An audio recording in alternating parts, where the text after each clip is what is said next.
Hello everyone, this is Andy Carter.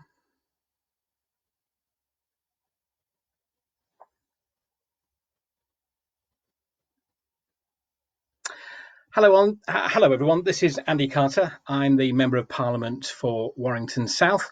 And this is the first live web stream that I've done in the last couple of weeks to give you an update on some of the things that we're doing in Warrington and in government in Westminster with regards to the outbreak of the coronavirus.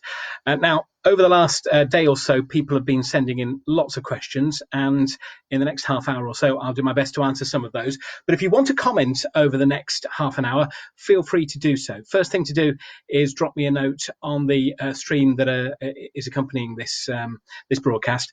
And I've got a team of people that are watching that and feeding that into me as well. I've got another screen just across there, so I can keep a watch on the things that are coming in as well. And I'll do my best to answer some of those questions as we go through the next half hour. Now, if there are things that I can't answer, because sometimes there are things that are a bit more technical or need more detail, I can come back to you and send you an email. So don't worry if I don't get to your question today, or if I don't manage to give you a specific answer. I can do my best to send you something in the next day or so, which will try and answer some of the things that you've raised. Before we kick off with any of the questions, I wanted to just read to you a letter that I've received from the Prime Minister today, which I think is really, really important to share. First thing to say is it's a message from Boris, who's in isolation, experiencing the effects of coronavirus himself. And you may have seen a video that he made earlier today, encouraging everybody this weekend to stay at home and save lives. And that's a really, really important message that I'm sure will come up on numerous occasions as we go through this next 30 minutes or so. But I'll just start by reading the letter that's come from Prime Minister. It says, "Dear constituents of Warrington South, I know how difficult this is. In just a few weeks, life has changed dramatically. We all feel the impact, not just on ourselves, but on our loved ones and our communities. I'm humbled as your Prime Minister to see what's been going on around the country and in Warrington South. And as communities come together and volunteer to aid others and the NHS, this is truly quite a remarkable feat. 750,000 people have signed up as volunteers, and we look forward to making full use of them in the coming days. Please keep going with your efforts. We can and will get through this together. If we follow the guidelines, wash our hands, stay at home, protect the NHS, and save lives." And he signs, "Thank you, Boris Johnson, Prime Minister." And I know so many people have been in touch with me to send good wishes to the Prime Minister as well. And at the next opportunity I get, I'll certainly pass those on. So thank you for your messages to the Prime Minister. Okay, as I said earlier, and people are joining all through this conversation, so I'll repeat it again.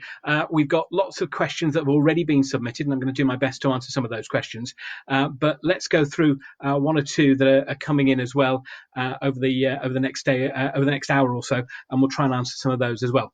First one to talk about relates to whether you need to actually go to work if your business is still open. And lots of people asking this question, what businesses should be requiring people to go to work and who should be allowed to work from home? Well, let's start with this, that the government hasn't closed every single business down. There is still economic activity taking place, and that's really important because at some point we're going to come out of this terrible pandemic and get the economy going again. And so if it's safe to work, then the government are saying it is possible for you to go to work. So a number of businesses have been told to close, and they're particularly ones that are in areas where high footfall and high people traffic will occur. So shops and pubs and restaurants. But in other businesses where it's safe to work and social distancing can happen, they're allowed to continue to work. And if your employer allows you to work from home, that's fine. But if your employer is requiring you to go to work, it's really, really important that you practice social distancing. And if you are in any doubt about what social distancing is, it's the 2-meter rule. So you should keep a 2-meter distance between you and the person that you're working with. And if you're in a workplace where that isn't possible, we'd like to hear about it. We need to have the specifics. We need the details of that workplace, and we'll make sure that we contact that workplace and let them know about the guidance that they should be following. Public Health England has some very detailed information on the requirements for workplaces, as does the Health and Safety Executive. And these aren't just rules that we put in place for the fun of it. We put these rules in place because they will keep people safe. So the golden rule here is, if you are required to go to work, you need to make sure it's a safe environment to work in, and you need to ensure that you are at least 2 meters apart from the people that you're working with. Now, one of the other questions that has been asked, and I think it sort of links into this, we have a number of people that are working as tradespeople, supplying services to people who are perhaps at home. So, for example, somebody doing the gardening for a resident in Warrington South. Is it possible to continue to do gardening? Absolutely it is, providing you follow the social distancing rules and stay at least 2 meters away from the person that you're working for. So if you're working in somebody's garden and you're not coming into direct contact with them, there's absolutely no problem. You can do that work and you can continue to work in that garden in a safe way. So if you want more information on how you can work in a safe way, there's lots of details that are on my website, andycarter.org.uk. If you click on there, there's a specific coronavirus section, and that will give you information on the sorts of things that you can and cannot do when you're at work. Okay, question from John Martin that's come in. Can you explain why government have excluded people from limited companies? We're only offered loans and deferring our tax bill. I pay corporation tax and tax on dividends and even collect VAT for the Exchequer. John, thank you for your question. It's a very good question, and it's a question that I've raised on a number of occasions now with the Treasury. One of the big challenges for government is to come up with schemes that cover absolutely everybody. And in the first instance, the government came up with a scheme to cover the 30 million people that are covered by PAYE. So if you get a normal salary at the end of a month and you're taxed, and that tax is taken from you at source, you've been covered by the scheme to ensure that your wages will continue to be paid if your company cannot pay you to a level of 80%. And we'll talk a little bit more about that in a second. The second announcement that was made is in relation to self-employed people, and we've covered about 95% of those people that are self-employed under the scheme that was announced by Rishi Sunak this time last week. There are a small number of people that haven't been covered by that scheme, and they're people who typically are working as directors of small companies and paying themselves in a variety of ways. And that's a much more challenging scheme to come up with, particularly where people are paying themselves with dividends. And one of the explanations I might be able to give for that is, if you pay yourselves with dividends, it's very difficult for HMRC to be able to work out who's paying themselves with dividends in relation to an investment, and who's paying themselves with dividends in relation to working as a small business. It's something we've raised with the Chancellor. I spoke to the Treasury team on Monday and raised this particular point. I don't yet have an answer on how the government are going to address this, but it's certainly something that we've flagged with the government, and we'll continue to do that. And John, if you want to drop me an email with your specific circumstances, I'm very happy to forward that on to the Treasury team, and I'll certainly reply as soon as we get more information from the Treasury. Okay, let's talk about which businesses are excluded from closure, which are required to close, because that's a question that's just come in from Steve in Stockton Heath. So specifically, there is a full list on my website of the types of businesses that are required to close, but they include pubs, clubs, hairdressers, shops that are selling non-essential goods. So, for example, clothes shops. They are also including garden centres at the moment, and nail bars and beauty salons. But full details can all be found on my website, and you can take a look at those by going to andycarter.org.uk. Okay, next question which has come in. Do we have enough stock of personal protective equipment for the hospital in Warrington, and that's from Pauline, who's in Lymm. Pauline, thank you very much for your question, and it's a question that people have been talking about in the media for the last week. So let me tell you specifically about Warrington and the conversations that I have on a regular basis with the hospital in Warrington and the team at the Borough Council. I speak on a daily basis to Simon Constable, who's the chief exec of the hospital, and he reports to me that there are no shortages of PPE at Warrington Hospital. The hospital teams there, the staff, particularly who are working in A&E, but on all the wards, are doing an absolutely fantastic job. And it was quite amazing last night to go onto the doorstep where I live and listen to people cheering and clapping for the NHS. And I pay particular tribute to the people that are working at Warrington Hospital. Many of the people I've met when I've been there to visit them, they are doing an incredible job, and we need to make sure that they've got the right equipment to keep themselves safe and to be able to deliver that vital service to people here in Warrington. So I'm having regular feedback from Simon Constable, who's the hospital chief executive, and we're keeping a very close eye to make sure that there is sufficient protective equipment for people working at the hospital. In terms of hospital provisions, I think it's probably just worth pausing for a second before I talk about other PPE, about what the hospital is actually doing. Over the last few weeks, we've noticed a bit of a drop in the number of people that are reporting to accident and emergency, and that's partly because there are fewer people out on the roads and fewer people going to work in the normal fashion. So it's reduced slightly, but one of the things that they have also been able to do is to reduce non-essential surgery. So it's freed some more beds at Warrington. Absence rate of staff is running at somewhere around 7 or 8%. So there's still a good staffing level at the hospital, and they are able to cope with the expected increase in numbers of people that are likely to go into the hospital in the coming days. On top of provision at Warrington Hospital, you'll have probably seen in the news today that the NHS are increasing the number of beds in regions around the country. And they've done that today by opening the Nightingale Hospital at the Excel Centre in London. And a similar centre will open in Manchester at the Central Exhibition Centre. It used to be called GMEX. And that's going to be called the NHS Nightingale Manchester. Now, that will support hospital admissions in this area as well. In addition to that, Warrington Hospital is available. Halton Hospital is available for overflow if and when needed. And so acute care and ITC care will take place at Warrington Hospital, but there are also other hospitals, including Halton and the new NHS Nightingale, that will be in a position to support people as and when that's required. So looking at PPE for other key workers who might require it. Last weekend, I spent much of the weekend on the phone to NHS Supplies and the disruption service to make sure that Warrington was getting a regular flow of PPE equipment, particularly for domiciliary care workers, people working in care homes and people going into other people's homes to provide care for them. And on Monday evening, there was a significant delivery to Warrington made by the military to ensure that those stocks were topped up.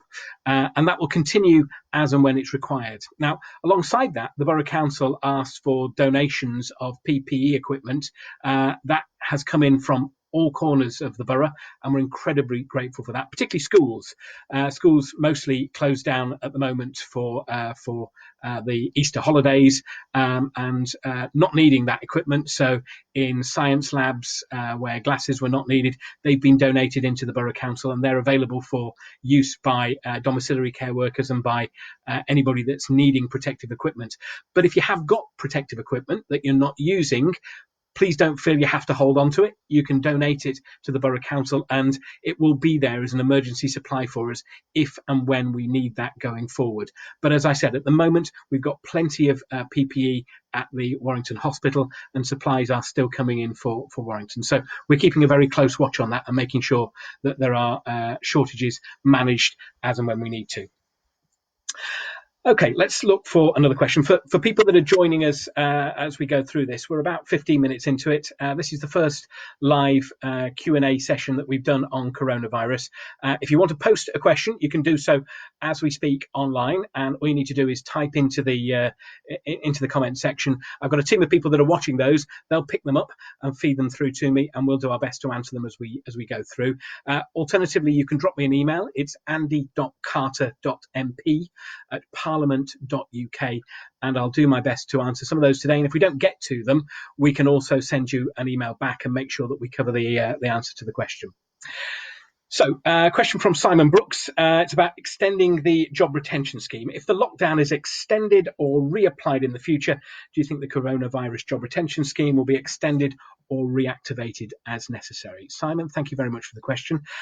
Yes, I think it will be extended if it's required. When the Chancellor set the initial process up for the job retention scheme, he indicated in the first instance that it would be for a 3-month period. But he also said very clearly that he would extend that if that was necessary. So he's left that opportunity open. I think if we find that we are needing to furlough people for a longer period of time, that will be an option that is available to him. And the Chancellor is making some statements this evening, I think, and it's likely that there'll be some further updates that will come out over the next couple of days or so. So keep a watch out for some of the announcements that are made this evening, as there may well be more information that's released about the job retention scheme. But the Chancellor working very hard to make sure that we are providing the right level of support and cover for anybody that is furloughed. That's a word that we've all come up to use in the last couple of days. Furloughed. That level of support, I'm pretty sure will be there for the long term as and when it's necessary. A message from Diane Hoskins. What's the plan for the elderly in care homes, as the virus will still be present in the community and a vaccine will not be available until next year? Diane, thanks very much for the question. I think we're looking at the moment over the next 3-month period, and work is taking place at the moment to try and come up with a virus vaccine. And work also taking place on testing. But if we look over the next 3-month period, there are a number of people that are particularly vulnerable that the government has requested shield themselves for a 3-month period. And they're people that have serious respiratory issues or maybe have an underlying heart condition. And they're people that should stay at home and isolate themselves for a 3-month period. Now, some people are particularly people that are staying in homes might well be in a situation where they are coming into contact with other people. And it's incredibly important that if you are in a care home or you have somebody in a care home, that the people that are around them are following social distancing rules and ensuring that they wash their hands and use protective equipment, not just to protect themselves, but to protect other people as well. So, that isolation phase and shielding that we've put in place is really, really important to make sure that we look after those people that are most vulnerable. Over the longer term, I think we've got to think very, very carefully about how and when we lift restrictions. And whilst we might find it possible in 3 months' time to lift restrictions for the majority of people, there might be some groups of people that cannot be lifted. And so we might have to think very carefully about how we continue to support those people in the coming weeks. But I'm sure the Prime Minister and the Health Secretary will make more announcements on that as we get closer to that stage. A message from Dorothy Woolscroft. It relates to PPE and actually touches on some of the things that we've talked about in the last couple of minutes. Will there be a field hospital in our area, and do we have enough ventilators? Dorothy, thank you for the question. When I spoke to Simon Constable earlier this week, he indicated that there were sufficient ventilators available for the current demand, but they also have supplies coming online on a regular basis, and they will take full advantage of those supplies should they be needed in Warrington. When I spoke to Warrington Hospital earlier, there are about 100 beds vacant at the moment, and they have capacity to cope with an increase in the not too distant future. In terms of a field hospital specifically in this area, not in Warrington, it will be in Manchester, and that'll be a field hospital based at the GMEX Centre, 750 beds that will be based there, and that will be for people that have had acute care at Warwick Hospital and then need continual nursing care, they'll be stepped into that environment at the Manchester Convention Centre, at the Central Convention Centre. Next question that's come in is a question in relation to summer exams, and the process to assign grades comes from Stephen, who's in Stockton Heath. Can you explain how my son's exam grades will be assigned? Stephen, thank you for the question. Now, there are full details and guidance on this particular topic on my website, but it's a combination of school teachers and examiners working through coursework and looking at projected grades and then applying a grade to an individual. Now, there's an opportunity to ensure that those grades are appropriate, and there'll be an appeals process and a conversation on a regular basis to make sure that the grades that are assigned reflect the level of work that's gone in, and also the achievements of that individual person. But full details on that are on my website, andycarter.org.uk. And a message to anybody that's taking exams this year: look, don't panic. There'll be lots of conversations over the next couple of months. You've worked incredibly hard. We know that. I remember when taking exams, the build up to that exam process is really nerve-wracking. We're in a situation that is quite unprecedented, and we'll make sure that the exam grades that you get reflect the true effort and the true work that you put into those exams. So don't panic about that. There's lots of work taking place to make sure that you get the exam grades that you need. Message from Phil Whittle. My daughter has just accepted a role as an essential worker in London, but needs to move there before she starts. Am I allowed to drive her down? Yes, you are. As somebody that's travelling as a key worker, you can travel to London. I would suggest that you take with you your daughter's letter of employment, so that if there are any issues in terms of being stopped by anybody, you can just demonstrate why you're travelling. But there's no problem for key workers to travel around. And I think it's really important that we recognise that if people need to get to work, they can still travel to work. But what we are asking people to do is that if you don't need to make essential journeys, please don't make those journeys. A question that's come in from Michael, who's in Lim. It's in relation to, actually, it sticks with a similar sort of theme about exercising your dog. Is exercising your dog something that is permitted to happen? And can I drive to exercise my dog because we want to take him to the fields that are about a mile away? Michael, thank you for the question. It's a really good question. And there's been a lot of coverage, in particular in the news in the last few weeks, about the way that the police are interpreting some of the rules. And I think one of the key messages that the police want to get across to everybody is, if there's an opportunity for you to exercise locally, please do that. Please make that your first choice. But if you're going to travel just a very short distance to exercise pets, or for you to have a walk yourself, then that's perfectly okay. But what we're not keen to do is have lots of people arriving at a beauty spot or a honeypot location where big groups of people join up. That's not the idea behind social isolation. It is possible to get some fresh air, to go for a walk in the countryside, but try and do it near to where you are. Please don't make long journeys, and if at all possible, walk out your front door and take a stroll from where you are, because that's the best way at the moment of getting the sort of exercise without clogging up the roads and without getting into a situation where you're travelling a long distance.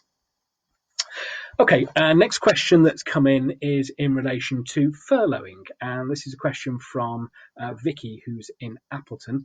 I've been furloughed by my company. I'm wanting to know if at the end of this process I can be made redundant. Sorry, if during this process or through this process I can be made redundant. Well, the answer to that question, I'm afraid, is yes, you can still be made redundant whilst you've been furloughed.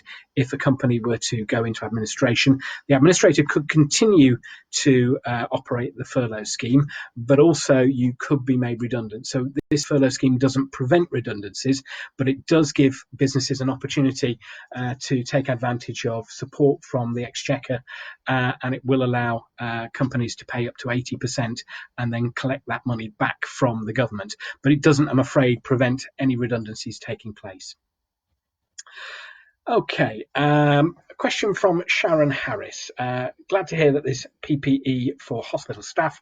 Can you confirm that the same applies for GPs and also, very importantly, those working in care homes? Sharon, thank you for the question. Yes, there was about 15,000 separate items of PPE delivered into Warrington earlier this week. Now, that is being used all the time, and we need to continually top that up. But we have ensured, and I've received a breakdown of where those deliveries went to. Lots of PPE has been provided into nursing homes and into GPs, but they need to continually top those up. We are, in some respects, fortunate in this country that we had done a lot of planning in relation to a no-deal Brexit, and so we do have supplies. But one of the key challenges has been getting those supplies around the country, and I think it's fair to say that at the start of this week there were some delays in getting things out to different places. But the military have come in and they're assisting with that process, and those supplies are now going out to care homes and to GPs. And all GPs will know that there is a specific number that they can call, which is a disruption service line from the NHS, that if they're not receiving the PPE that they need, they can call and ask for emergency supplies.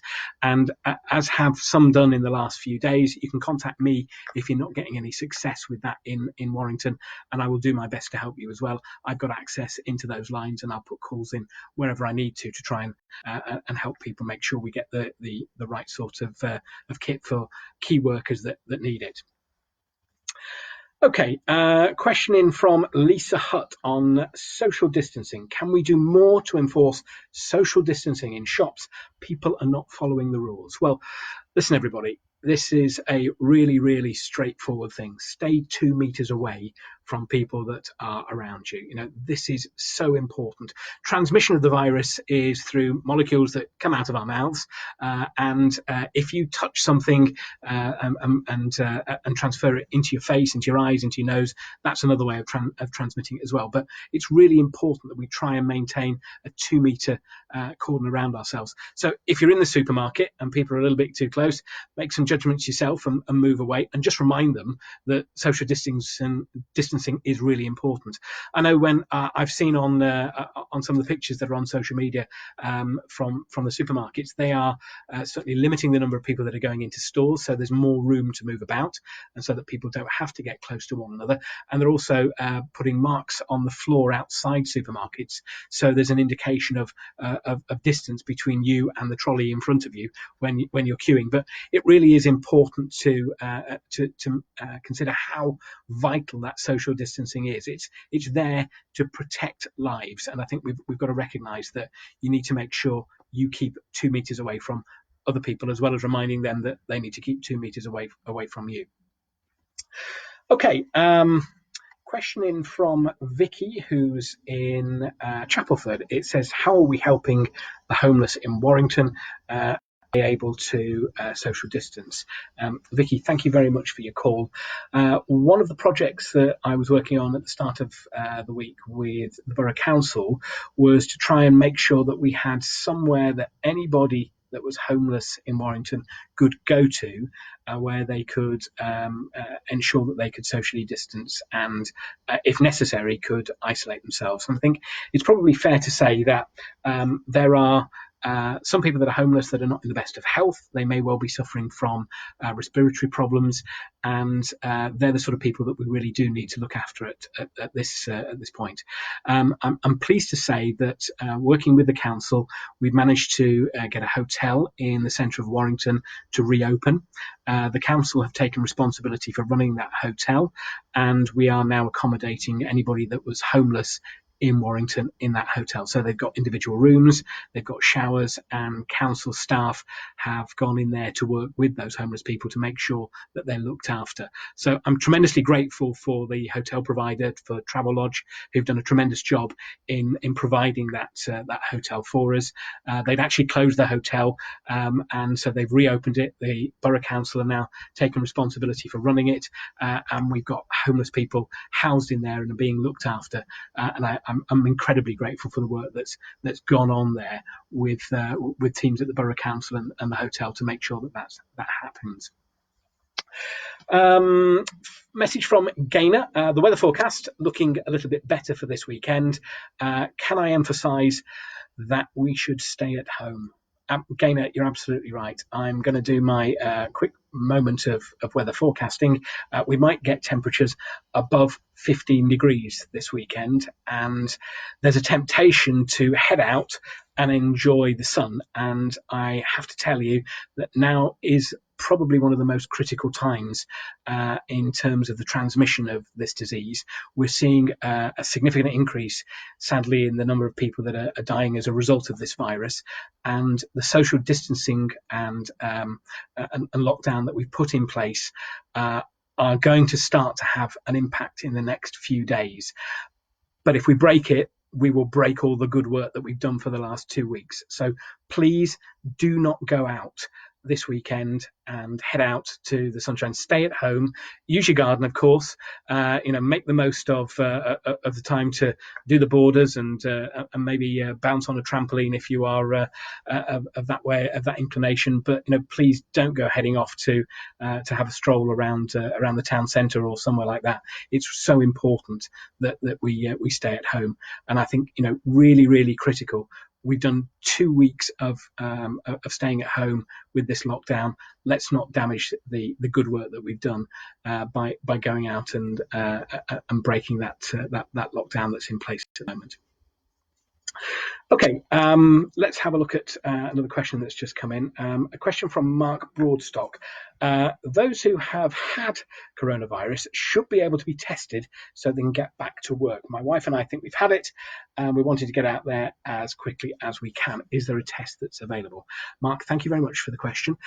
You may have seen the press conference that Matt Hancock did yesterday, and you'll know that there is a huge amount of work taking place to deliver tests, firstly to NHS staff, so that those people that are working on the front line are in a position to be aware of whether they've had the virus or whether they have the symptoms.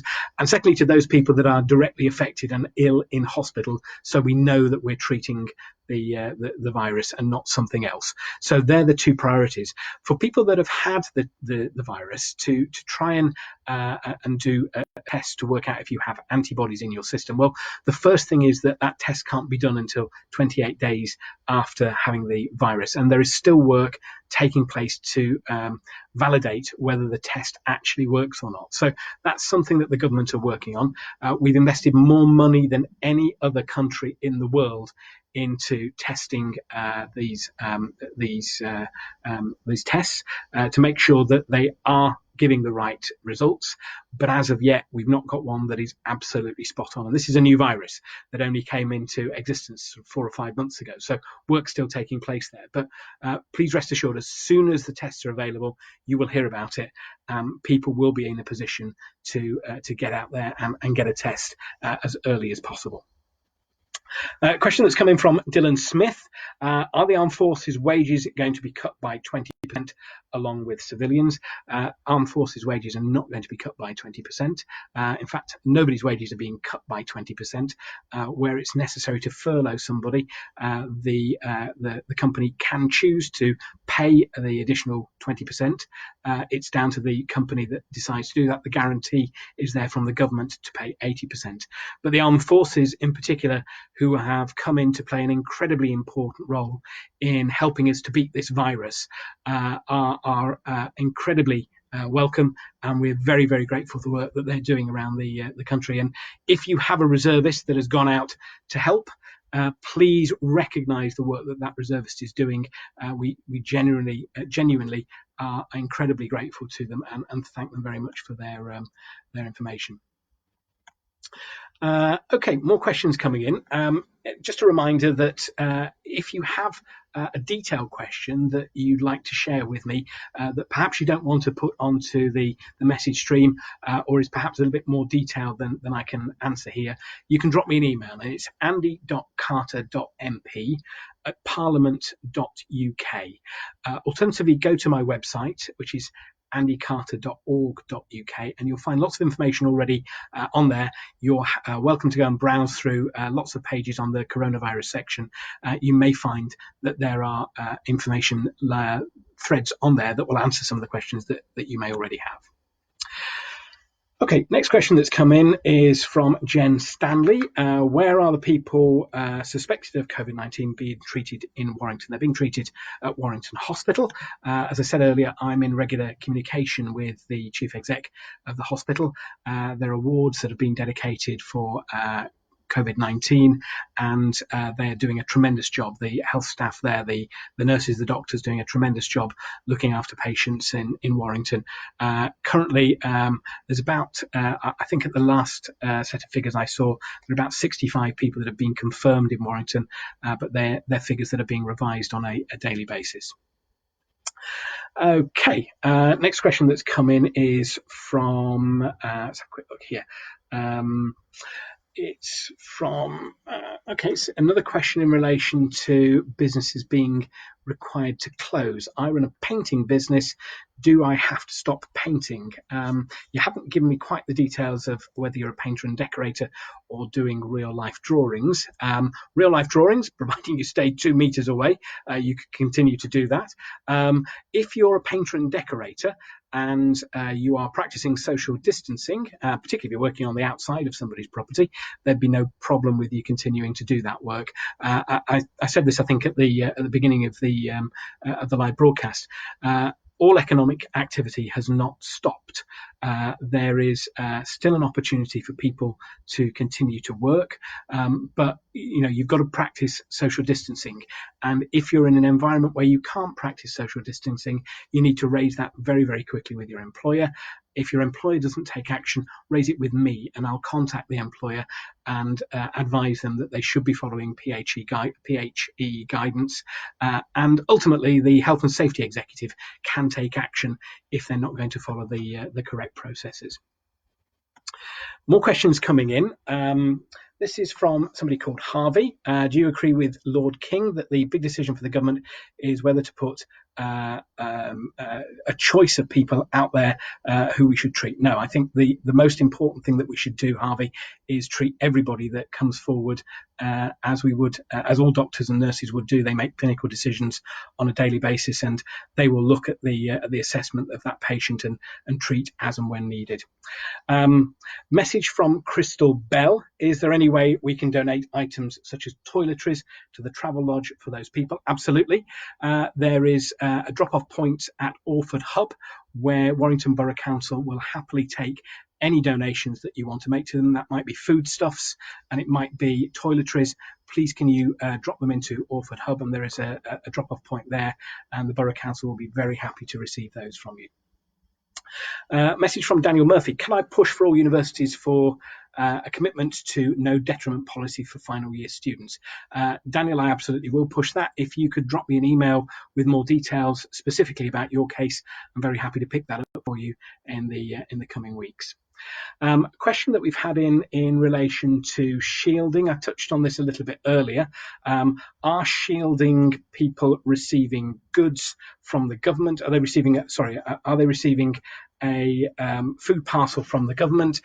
Yes, they are, if they've requested one. So anybody that's shielding, and the 1.5 million people around the UK that have specific healthcare needs that have been advised to stay at home for the next 12 weeks, if they need a food parcel from the government, there's a number to call on the letter that they've received, and that food parcel has or will be delivered in the coming days. The distribution company that are doing the deliveries I've seen in Warrington over the last couple of days, it's the company called Breaks that are based on Amiga, doing a fantastic job. And some of the food parcels I've seen pictures of, they've been posted on social media. Really grateful for the work that's going on there. But there are some people that may not have received it yet. If you're concerned you haven't received that food parcel, please get in touch with the Borough Council. There is a specific number for you to call, 443322, and they will be able to help you. There is a form to fill in, and they can put you in touch with anybody. They can put you in touch with the people that will do that. And anybody that's concerned that hasn't necessarily received a shielding letter, get in touch with them, and they will be able to help you. Question from Ian that's just come in. When will the Good Sam Volunteers programme start? It's set up, but nothing is happening. Ian, thank you very much for the question. One of the things that has been a tremendous success over the last week is the Good Sam programme. 750,000 people registered for it. Before we can go fully live with that, we've had to go through some checks to ensure that everybody that is registered is safe and able to carry out volunteering work. You should have correspondence very shortly to say that the programme has accepted you. If you haven't had that, if you give it a day or so, you'll find that coming through. And once you've been accepted on it, you'll then start to receive information in the coming days about the things that you can get involved in and how you can help. But it's been in particular an incredible response from people, not just here in Warrington, but all over the country. And there are huge numbers of people registering to do that. And we've had to go through a process of making sure that everybody that has got involved is entitled to be supporting and volunteering in the way that we would expect them to be doing. Right, just a couple of questions left, and then I'm going to go through one or two phone numbers for people that have asked those as well. We'll do that in just a second. Question that's come in about universal credit, and somebody raising, this is Mark, who's raised an issue with universal credit. He's been trying to get through on the phone number and not got any success. Wants to register for universal credit. What's the best way to do this? Okay, Mark, thank you very much for the message. The best way to do it is to go to gov.uk and follow the links from there. Register online and you'll receive a call back from universal credit over the next day or so to take all your details down. They will acknowledge your registration. You'll get just a very simple email back. But if I tell you that more than 1 million people over the last week have registered for universal credit, you can see how busy they are. And that's why there are some delays in getting through on the phones. There are, in a normal week, just to give you some comparison, so 1 million people registered over the last 2 weeks. In a normal week, about 55,000 people would register for universal credit. So there are an extra 10,000 workers from Department of Work and Pensions that have moved into the team that are administering universal credit. But there is a lot of work taking place at the moment to make sure that we're responding as quickly as possible to anybody that needs support, and the universal credit team working very hard there to make sure we get back to people and then they get their money as quickly as possible. Right. Let me just run through one or two numbers because people are asking for numbers. All of these numbers are available on my website, but I will just give them out very quickly. The phone number again for Warrington Borough Council, their hotline, if there's any concerns that you have about people being shielded, it's 443322. 443322. That's Warrington Borough Council. If you want to ask a question about the Borough Council and how you can drop off things to them, again, Orford Hub is where they're accepting donations, but 443322 is the Borough Council's number. I've got somebody here asking for information about somebody who's stuck overseas. And again, there's lots of information on my website, andycarter.org.uk, but the Foreign and Commonwealth Office travel number is 0207 008 1500. 0207 008 1500. So if there's somebody that's stuck overseas that we don't know about, please drop me an email and I will do my best to help them. My team, I have somebody that's in particular in my team that are working on that pretty much solely at the moment, to try and make sure we get people from overseas back to the UK as quickly as possible. And particularly for some people that are in India, where the lockdown has been pretty dramatic and internal connections have been reduced, that's becoming increasingly difficult. But somebody in my office is working that on full time. But if you do want to speak to the Foreign and Commonwealth Office, 0207 008 1500 is that number to call. Final thing to say in terms of giving out numbers is just if you have any concerns over schools and school closures in the next few days, particularly if you're a key worker and you're concerned about the Easter holidays and what's going to happen to your child. You should have received a letter from the school telling you what's going to happen. There are two numbers that you can call. You can call the Borough Council's hotline, which is 443322, or there's a national schools closure hotline, and this is run by the Department for Education, which is 0800 046 8687. That's 0800 046 8687. Right, time for two more questions before we finish. We're buying a new build in the summer. Can stamp duty be referred until the stock market improves, says Kerry Robertson. Kerry, thank you for your message.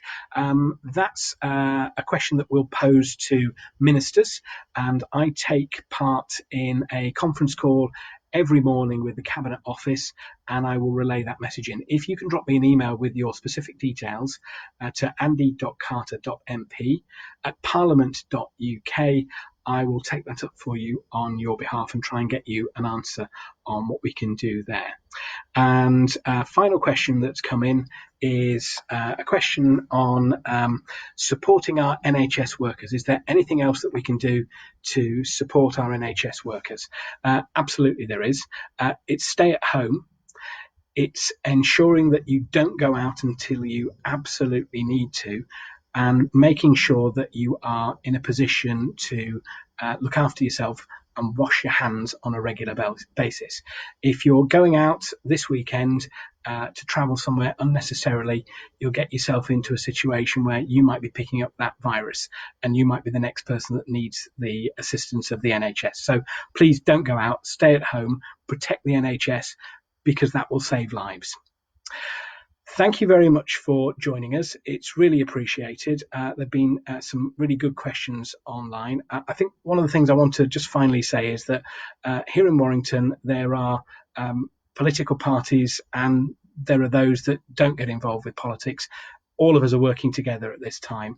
I'm working incredibly hard with councillors from the different parties, and this is a universal effort to try and do our best to get through the incredibly difficult times. And I thank you for your support and commitment. Lots of people sending messages to me as well, and certainly to the ones to the Prime Minister. I'll pass those on. Thank you very much indeed for those. But I really appreciate you joining us. We'll probably do another one of these in a couple of days' time. But in the meantime, look after yourself, and thanks very much indeed.